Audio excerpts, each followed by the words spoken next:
لماذا مش حزب وطني؟ نعم. لماذا تم اختيار الآرندي من دون الأحزاب الأخرى؟ والله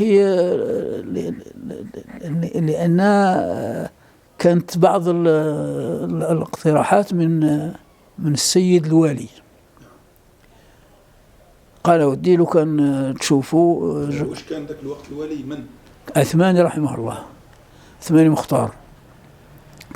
قال ودي لو كان نحاولوا، لأن هي كي بدات تجمع أحزاب. قال ودي لو كان نحاول نديروها باسم حزب واحد، لأن تجمع أحزاب هذه معناه ما تعطيش النتيجة نتاعها وتمشي حتى يعود الخلاف موجود حتى في العمل. فقال من استقر الرأي على التجمع. الحاج نكمل إن شاء الله. إن شاء الله. سي الحاج، استمرارا يعني ورانا في مرحلة التسعينات، يعني كنا توقفنا عند القائمة الموحدة والظروف اللي تمت فيها، يعني كاش ما كاين حاجة قبل أن نغلقوا ملف القائمة الموحدة تاع 97. القائمة الموحدة كانت ضرورة وعطات النتيجة نتاعها. عطات النتيجة نتاعها وكانت موفقة، ونتمنى اللي تعود في أمورنا هكذا، أمور الهامة المفيدة، توحد بين الناس، ما تفرقش بين الناس، لأن أصبحت قضية الانتخابات في بعض المراحل مدعاة للتفرقة وخلق هكذا بعض الأشياء. نتمنى لي إن شاء الله تعود أمورنا هكذا، نتصرف بحرية ونحترم الرأي الآخر، لأن الإنسان كما يطلب نفسه يحترمه الناس، عليه أن يحترم هو الناس كذلك.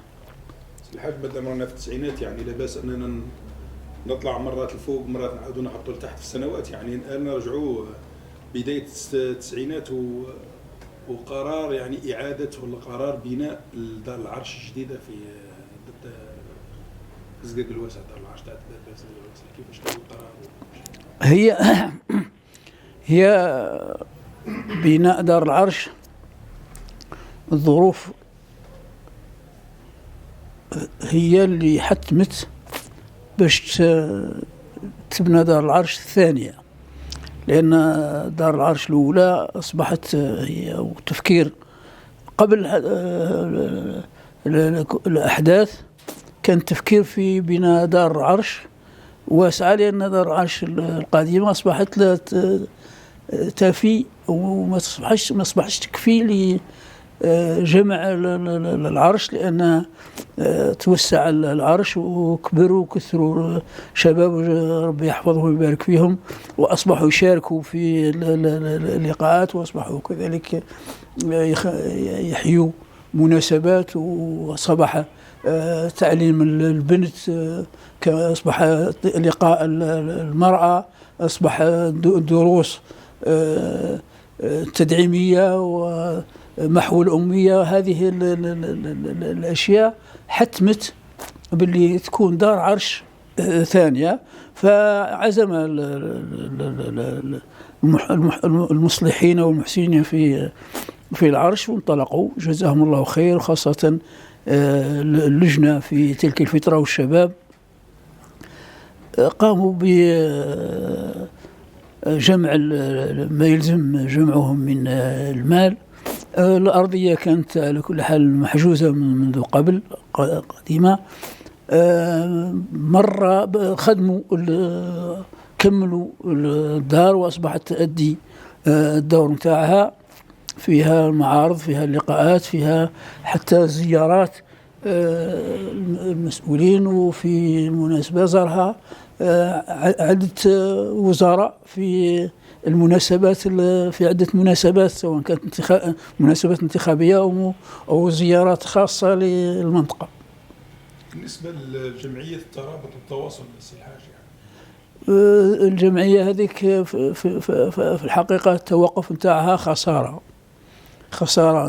تمنينا اللي لو كان واصلت تلك الجمعية النشاط نتاعها، لأن قدمت الكثير، خاصة اهتمامها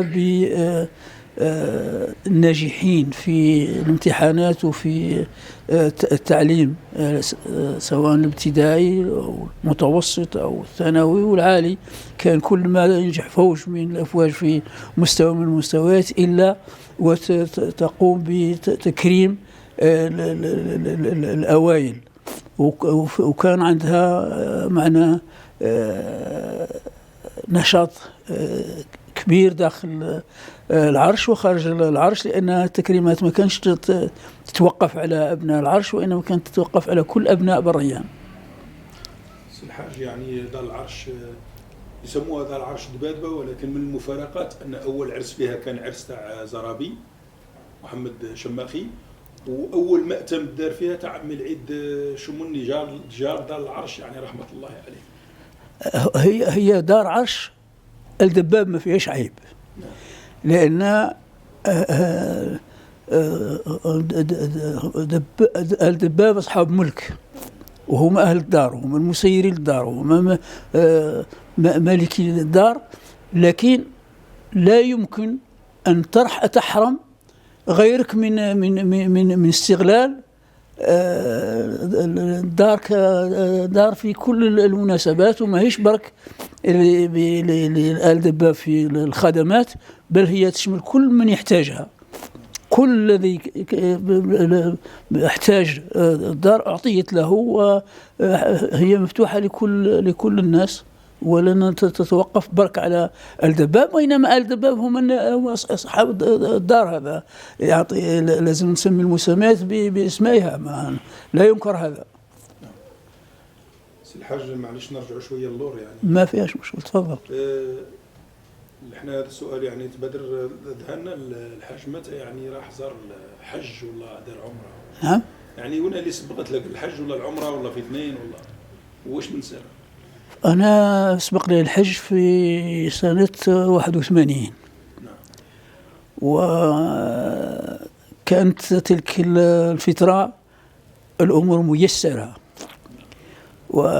والأمور كذلك موفقة. قضية تكاليف الحج في تلك الفترة كانت موفقة، وكانت العملة الجزائرية عندها مستواها. أعطيك مثال، أنا مشيت في 81 كما قلت للحج، حجيت، قومت كل ما صرفته في تلك الفترة أو في تلك المناسبة، مناسبة الحج، ما لحقش 700,000، لحق 7,000 دينار. ولما وصلت للبيت الله الحرام، عوضوا لي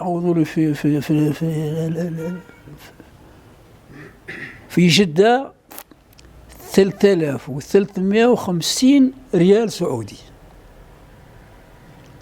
3,350 دينار سعودي ماهيش حاجة سهلة في تلك الفترة.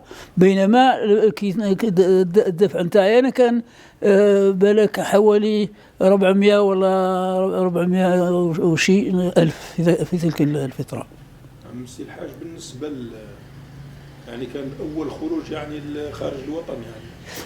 لا، بالنسبة للخروج خارج الوطن هو الأول وهو الأخير. لم أذهب إلى جهة واحدة أخرى إلا بيت الله الحرام، لأن تبع بعد الحج حوالي 4 عمرات في سنة 81 الحج، 83 84 85 86 مشيت فيهم. في كل سنة كنت نمشي العمرة في شهر رمضان. بعد 5 سنوات ولا 6 سنوات تفضل علينا رئيس الجمهورية كمجاهد، أنا وزوجي كذلك، يعني أدفع لنا حق عمرة وذهبنا للعمرة. سي الحاج، يعني كي رحتوا للحج يعني وأول مرة يعني بديتوا من المدينة، بديتوا جدة؟ لا لا، من جدة. كيفاش حكي لنا شويه على الظروف تاع السفر وكيفاش اول مره هبطوا؟ هو شوف، هو المسائل اللي يكون إنسان متشوق فيها إلى هدف، كل الأشياء الأخرى ما يقيم لهاش اعتبار، لأن كان الهدف نتاعنا هو الوصول إلى بيت الله الحرام. ففي بيت الله الحرام الإنسان وجد نفسه في تأدية ركن من الأركان الذي وفقه الله سبحانه وتعالى، وكان معنا يعني نشوة لا تعوض. نعم. في أول ما استقبلت الكعبة يعني وشفت، نعم، كان شعورك أول ما شفت الكعبة؟ الله أكبر، شعور لا يعوض. تحس في جو روحاني، جو ملائكي، جو إيماني قوي، ويدفع الإنسان. وحتى بالنسبة للسن اللي مشيت فيه، كنت مازال في سن الكهولة، كنت كاهل، كنت قوي، كنت نتحرك، نسعى بقوة، نطوف بقوة، معنا ما كانش كان الاستعداد متوفر. كان كذلك الإيمان، اللهم لك الحمد يا ربي، متوفر. كانت الظروف حسنة، كانت الخدمات متوفرة. فالإنسان لدرجة أني ذهبت إلى عرفة مشيا على الأقدام. مشيا على الأقدام، وعدت إلى منى كذلك مشيا على الأقدام، ومن منى إلى مكة كذلك مشيا على الأقدام. وكانت القوة والشيء اللي يبقى أو بقى في الذاكرة نتاعي أني وفقني الله سبحانه وتعالى، وقمت بالأذان عدة أوقات في منى، خاصة أذان العصر. وهذه لا زلت أتذكر المكان الذي وقفت فيه والصوت الذي كنت أؤذن به. كنت في نشوة لا تقدر.